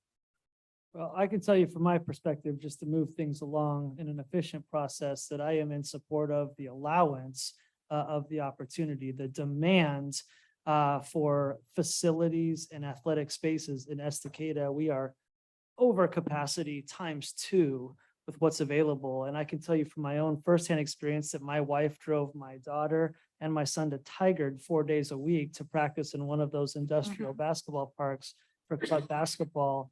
And people are asking me, I would say almost daily, if not weekly, that if there's a place or could we set something up like that in Estacada from the school perspective? And so the demand is outrageous for this, and I would support any type of proposal that allowed for it, either conditionally or unconditionally. And I didn't come here on my own. I have actually been approached by someone. So Oh, it's all So, over. The yeah. demand is outrageous right now for Yeah. that type of a facility here in Estacada. Richard, go ahead. I have a question, that you probably know the answer. It's probably prohibited. We've got an empty building next to, Reliance Connects over here. It's been empty, how many? 10 years? The old True Value? Oh, yeah, that's, I know it's private ownership, but I don't think it's been used one day. I think there is someone looking at it now, but the problem with that building is it was built because the roof caved in on the old one, so they had to tear it down. The people that own it just built the cheapest thing they could to get a building in there. And they don't need the money and they aren't even local, and people have looked at it, the electrical in it is really not very substantial. and I haven't been in it, There- but I know it's empty. and Yeah, I yeah, always it's a said, 5,000. fill your buildings up. Yeah. Couldn't have something like this there, but it's a 5,000 square foot building, so Paul, could go have ahead. something. Yeah, a question for the city. The city council is gonna vote on this on May 8th, so a week from Monday. If the planning commission were to approve this and were to work in some kind of language, is that enough time to get that turned around and over to us? Yeah, we would tonight confirm we would confirm some rough wording to describe the type of use or uses that we're proposing to allow, and then confirm which zones we would propose that in. So Denise was saying, included in the light industrial zone. I personally think it would also make sense in the highway commercial zone, looking at the other uses that are allowed there. They're like big footprint uses that are fairly compatible with light industrial uses too. But then thinking about, are there any other zones where you think it would make sense if you want to move forward with adding that? And then, yeah, the wording, would it be worded as youth-oriented, recreational facilities? Would you want, I can actually pull up, Denise gave me the PDF that she has right now. I could pull that up and you could look at the wording of Sandy's, or if you wanted to read it But again. Clackamas County kind of has the best wording because they're bigger, but theirs is titled recreational sports facilities for such sports as basketball, dance, gymnastics, martial arts, racquetball, skating, soccer, swimming, and tennis. And then I think you should put or similar. Right. And then these facilities may be used for any of the following: instruction, practice, and competitions. Only indoor facilities are permitted. Health and fitness clubs are excluded from this category, but are included in the retail. They show where you can do that. But I would like added into that as one of the option, indoor recreation areas, like the whippersnappers thing, because it doesn't really fit in that. But Mhm. Clackamas County really has the best wording, I think. for- Yeah, that wording makes sense to me Yeah. from like a And if licensing you put permitting. or similar, standpoint. then it opens it up for. so could we just Right. say that we would allow, for instance, light industrial, mill mixed use, highway commercial as a conditional use? So then there's one more stopgap. I mean, it creates more work for us on the planning commission, but then we would have to see that before it would just be allowed outright. Right, yeah. You Because could- They're all permitted outright on these two, Are they? Sandy and the county, yep. Because you still have to meet building code. Yeah. Okay, so Mhm. if I heard you right, then any of those empty buildings, like such as Paul Miller has at the end of the road down Yes. there, All, would meet that criteria except for Mhm. enough bathrooms. yeah, I don't think they need a lot of they aren't gyms. The people are going there and staying for an hour and coming Well, home. yeah, that you one's know. big enough to have your 8 Yeah, basketball. yeah, hoops, yeah, Any one of them. yeah. And I was gonna say for parking on, Tom, or parking, Richard, parking at daycare drop-offs, no one's staying except for the people that work there. Well, You that's don't need what- parking, you what I'm just need a saying big is area if to there's drop no- off. no access off the main street, Yeah. you're gonna plug the whole system. Yeah, Look at my house. And that's school bus. yeah, but And- it's not the same. Daycares are And different. I just can't believe that they're allowed to park in front of a fire hydrant. They can't do that. You know They that. do it Well, they might. but it's every not day, allowed. twice a day. Okay. It's not a real fire hydrant. It's a They fake- can do it. Oh, yeah, it could be a fake. Richard, don't get people in trouble. Okay, anyway, unless anyone has any questions on me, I think Taylor can handle it if you guys want to allow this. Thanks, Denise. Yeah, I was gonna just directly answer your question. It would not be much more work for us to, if we get a clear enough direction here, it would be quite easy to add that in. Yeah, thank you for thinking of us.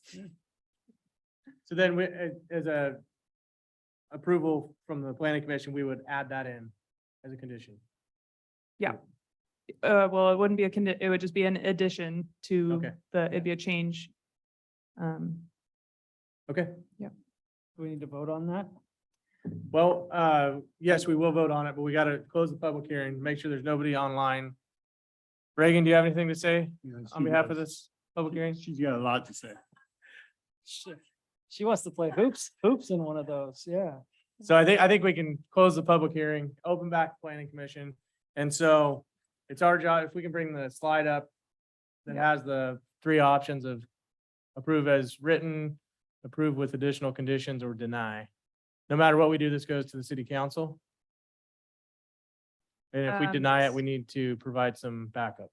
Yeah, and so the approval is either approve or you're approving it with changes. So if you want to approve it with changes, you need to specify, you can just say to allow the recreational facilities similar to, as Denise described, similar to what's allowed in Clackamas County, sorry, similar to what was the testimony you received. Similar to what's allowed in Clackamas County, and including youth-oriented recreational spaces I don't think we're not limiting or- the youth. Okay. in order to allow in order to make sure that like things like whippersnappers are allowed. And then specify, do you want it in the M1 zone, light industrial zone, highway commercial zone, and mill area mixed use zone? Question mark, are there any other zones? And do you want them allowed outright? Sorry, that's a lot. Can we do this in a two-parter? Can we approve this and then talk about that as a separate thing, or do we have to do it legally as part? I all one? think you have to do it all Okay, in one. so, So what I. Yeah, so how I do guess you- what we need is a motion, a second, then we can discuss the motion. What are we motioning for? Well, that's, I think, so I'm gonna say. you could go ahead and make a motion, yeah. Yeah, I'd like to motion the introduction or application of the athletic recreational facility usage applied to the zoning map to be considered and approved by the city council. And then we also need, Well, we got a motion, we got a second. before I finish my motion, just real quick, just so we don't put ourselves into a landmine here, do we want to add unconditional use or conditionally? And does this take in the daycare then? Considering this has The nothing to daycare's do with, done. Yep, nope. this is in addition to all the daycare stuff. Okay. Considering the concern about like if YMCA is looking to locate somewhere, or if a facility is looking to locate somewhere, obviously if it's not allowed in the zoning code, they're not going to try, but if it's allowed as a conditional use and there are other options, they're less likely to want to come to Estacada because of that, because it just presents another barrier. So if you're asking me, I would go with outright, and then if any of you change your mind, I guess go with outright on the motion and then discuss it. Ben, what would be the cons of making it unconditional or outright? that anybody could conceivably come in here and put whatever they want as long as it fit in that box that we've created. Yeah. Or we've told the city council to create. Yeah. Which I feel like we have a replicate code that we Pretty can, good box, yeah. yeah. So as long as it fits in that box. Okay, So we don't want this thing to go into the industrial park right next door to the marijuana place. sure we right? do. That's what I'm considering. Yeah, you bet we do. Is that going to be specified? Well, I don't, yeah, because I or don't can believe you- that the or kids are can gonna you walk do out of that? their karate class and go next door to that. And Are we creating an issue in our code because we're creating a recreational opportunity for kids? Because isn't there a buffer for all of our marijuana in our code from schools and? Can't remember if that applies to production facilities or if it's just retail. Just a dispensary. Yeah, Go ahead, talk.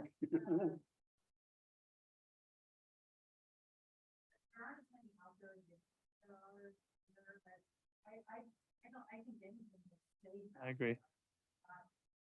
But, this, you keep saying youth, but like if there's a basketball area out there, it's not gonna be meant like even a adult league in the play out.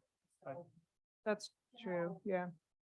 so most of the kids are gonna use the gymnastics stuff, if it does come in, if you do get a basketball, then it could be used by adults. Yep. Just throwing that out there, you gotta be careful with the word youth, other than just recreation. Good point. Agreed. So, yeah. So motions unconditionally.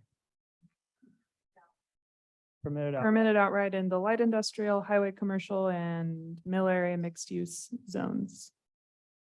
So motion, thank you. And that recommend, or that motion also includes the approval of the staff report on the childcare, correct? Yes, Okay, Oh, yeah, what we're here for. yes. yes.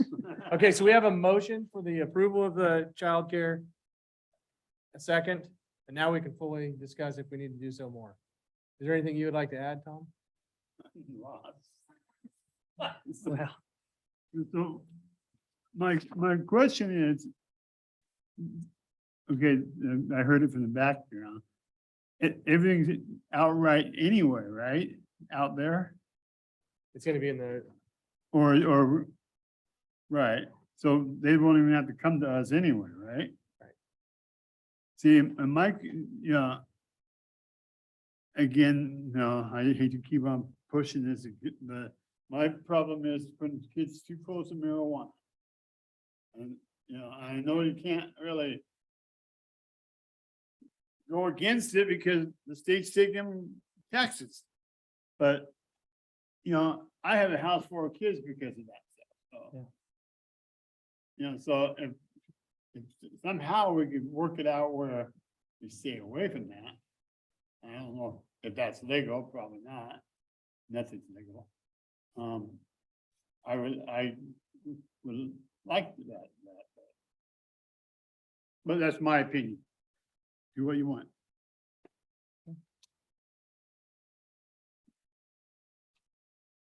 any other discussion?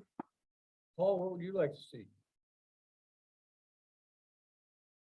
I would like to see something move forward to city council so that we can vote on it. I don't know what way the city council would go on this, if they would go for the conditional or requirements. I'm pretty excited about it, to be quite honest with you, and I think there'd be people on the council that would be pretty excited about it too. It's an opportunity. It is. So I guess A good my one. thing is, I have my issues and that's my issues. But I also have, where I'm sure the city council would, somebody on that council will, relay that message on. And they can vote accordingly on that. Because like I've said on the earlier meeting, the city council is great. So let them do their jobs. You saying call for the vote then? He's on boss. Well, I have one point of clarification, and I just thought of it because of a family issue. I know that Reliance Connects owns a piece of property between Dick's Logging and the Forest Service. There you go. I would propose, and I don't think I can do that as a chair, but I would propose that that also be included in that zoning. Because it's very industrial-like at this point. in Let's time. get him out of trouble and let's say this way, I will propose. Yeah, that's the riverfront commercial zone, which was one of the areas that was previously industrial. So the existing uses are all industrial. Before, yeah. Anyway, That's- that'd be the riverfront commercial zone. Which would be, as you draw up that proposal for the city council, Taylor, you could just include that in that. In the list of zones. Thank you. Yep. Good one. All right, I have nothing else. We shall vote. All those in favor, please raise your right hand. And then, yep, just clarifying, the motion on the floor includes the riverfront commercial zone. Correct. Okay. Did we get the vote? Yep, we're gonna 5 in vote. favor. 5 in favor. Great. You got it. And so this goes May 8th? Is that May what- 8th. May City 8th to the city council? Will there be public testimony?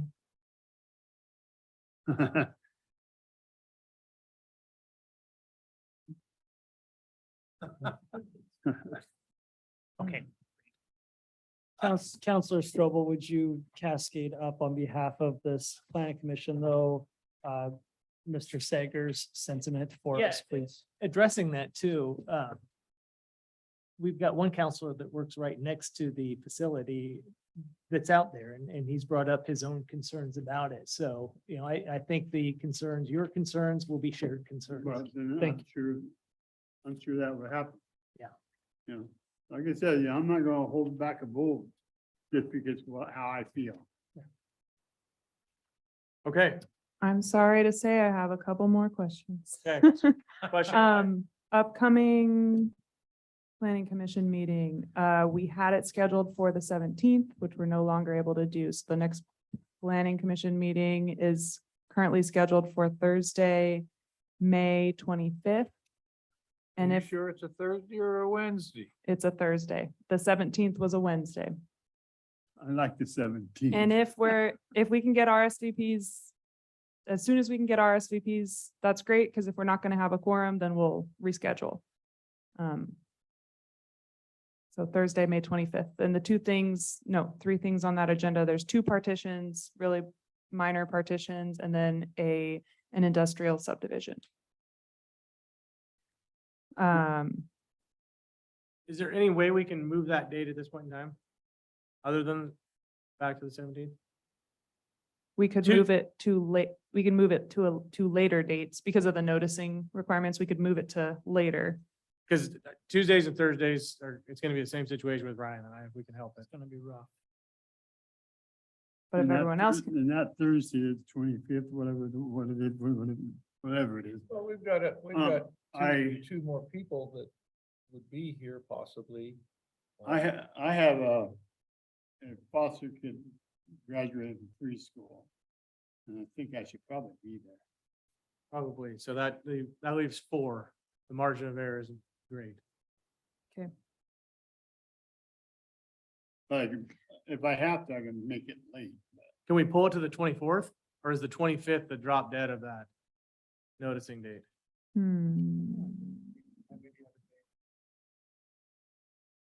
If Ryan, we you have your could calendar up? if we could No, update the notice to the paper by tomorrow, 10 a.m. Oh, no, but on the 24th, the Parks and Rec, because we wanted to do the 24th and Parks and Rec meets that night. We could do like a really late meeting on the 24th We do it before. before Parks and Rec.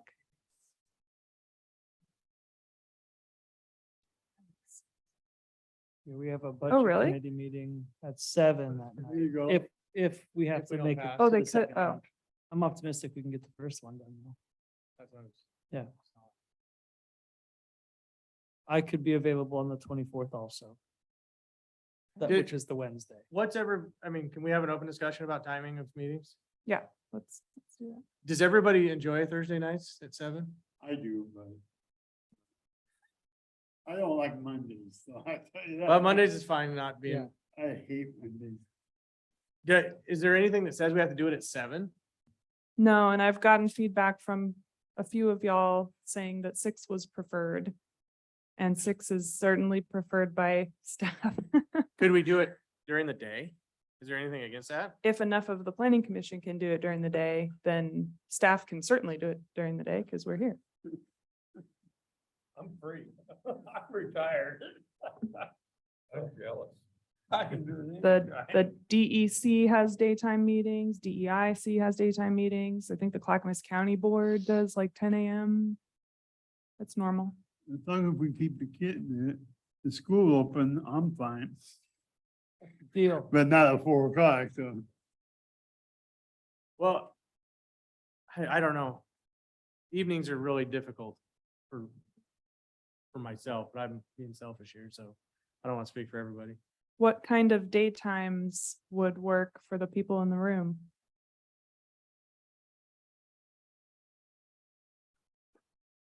Or I mean, I could make anything necessary work, as long as it's not on Tuesdays and Thursdays, Okay. or the second Wednesday of the month. Oh, come on. I'm busy that day too, actually. About the 12th. Are you committed here? Other than that, I am all yours. Okay. I know it's been kind of sacred that it's always a Thursday and a third Thursday or whatever it is. Oh, we're running into longer days. We work and play till 10 o'clock. So, I don't know. I think we should put it out to the rest of the commission. Okay. But if we could adjust Tuesdays and Thursdays, the next 2 months would be, you'd have at least Ryan and I here. Thank you. Or Wednesday would work for you. Wednesdays is definitely better. Yes. Well, not only you and Ryan, I got 3 kids. Playing have games sports. on Tuesday and Thursday here. Yeah, I just didn't go to them. yeah. Well, you need to go to those. 'Cause I had to go to the kindergarten roundup. Yeah. It's also great. So I guess Thursday is a bad day, huh? Is there a day that doesn't work for the planning staff? I mean, you guys have to stay late no matter what. We wouldn't do Fridays. Right. And Oh, then, let's do Friday then. nope, All day. some of us don't even work Fridays, so. No, otherwise, any of Monday through Thursday evenings could work if it doesn't conflict. The real conflict is like other city meetings that happen in this room. Are you, in this room? Yeah. Are they pretty much set? Do they have a set time that they normally meet? Yeah. Yeah. So that's what on the 24th, there's Parks and Rec starting at 5 PM in the chambers. So if a like 2 PM meeting worked for enough of the planning commission on the 24th, we could do that. Or if a daytime meeting on the 25th worked for enough of the planning commission, we could do that. 24th, 25th. What was it, 25th? May 24th or 25th. That's Thursday, right? The 24th is a Wednesday and the 25th is a Thursday. It'd be pretty awesome if we could get this scheduled tonight. Because we can, if we're gonna do it on the Wednesday, then we'll update the notice. Yeah, it sounds like the notice is gonna have to be updated regardless of what we pick, because yeah, it sounds like we can't do the 25th at 7, so. The deadline for changing it, the notice is in, but we have till 10 AM tomorrow to change it. If we want to Still- change it. But if we change it to Wednesday, then you guys are off after 5 o'clock on Thursday, right? So you get a longer time off. We're free. Yep. Weekend now. Could we do Wednesday, the 24th at 5 o'clock? No, I don't have. Parks my and Rec is at 5 o'clock on Wednesday, the 24th. I know. You just said that. I don't know if they can. Because they're supposed to all have like the AV hybrid meeting option legally. And so this is the only place where we have the like Zoom broadcasting options. So then the other alternative would be earlier in the day on the 25th. Or on earlier in the day on the 24th. Throw a You'd ti- you'd throw a rather time see out there. Wednesday early. We could go Wednesday at 3 o'clock. Ooh, 3 now? Does that work? That would Yes. give us, we would need to scrunch it because that gives us 2 hours before the plan, Parks and Rec meeting. 2 o'clock would be more comfortable. Okay, Wednesday at 2 o'clock. I don't have to miss a baseball game while we get there. And I'm s- Priorities are yeah. constrained. And I'm certain the district would appreciate my involvement in city business. Okay, so the 24th, 2 o'clock, right here, right then. Okay, And that- I don't have my schedule, so I can't tell you. Tom can't confirm. I can text you or email you and tell you yes or no. Okay, No, Richard's retired. No, it's not. How many commissioners are not here today? 2. So, These are something you guys can get a hold of tomorrow. And find out. I don't have a problem with it. I'm good. Richard, you think you can make that work? I'll jump through hoops. Make it work 99%. Okay, All right. So you Thank won't be you. here. Get that 1%. Okay, we will do Wednesday, May 24th at 2 PM, and we will have to be done by 4:45, and we will do our best to make that happen. we'll make it happen. What's the agenda look like? Is it long? short? 2 really minor partitions that are, I don't know how much I can talk about them. 2 minor partitions and then an industrial subdivision. What time did you say? 2 o'clock or? 2 PM on Wednesday, May 24th. Thank you, guys. Thank you all very much for doing that. So we have a public comment on here. Did that happen early on? That was for the subdivision. Yep. Okay. Perfect. And we didn't really understand it, that Tom and I agreed that we weren't clear what the message was. But the developer clarified they're actually they were responding to their previous concerns, and it sounds like it's not going to be a concern. So that was that. Great. The tree. Oh, I thought you were talking about the printed out John Kirkpatrick things. We don't have to. That public comment is in the packet. If you want me to pull it up and read it, I can. For the sake of being transparent, it would probably be a good thing. It's not related to, If it's on the agenda. Just to cover our bases. it came in after Yes, the you can- deadline. You can read public. We can, but I'm fairly certain that we are not required to, especially this one, because it came in after the deadline and we did include it in the packet, but then found out that we didn't actually have to include it in the packet since it came in after the deadline. And is that regarding the subdivision? No, it's not related to anything on this Is it in this packet here? agenda. No, you didn't get the full packet printed out. Okay. Sorry So about it's in that, our, It's online. but it's online. okay. Yeah, I couldn't find it online, so. But hey, don't I tell wonder me if to look there's for anything. things. Yeah, okay. Go ahead. It wasn't in the original packet that went out, and that's why, because it Oh, came, okay, it came that's to us late. We got it today. But it's posted on there. We can go. look. There you Yeah. go. Okay, perfect. All right. Okay, thank you all very much. Anything else? Perfect. Let's adjourn the meeting at 9:12. See you guys the 24th at 2. All right. Who's making dinner? Who's Yeah, making I dinner? gotta get home to dinner.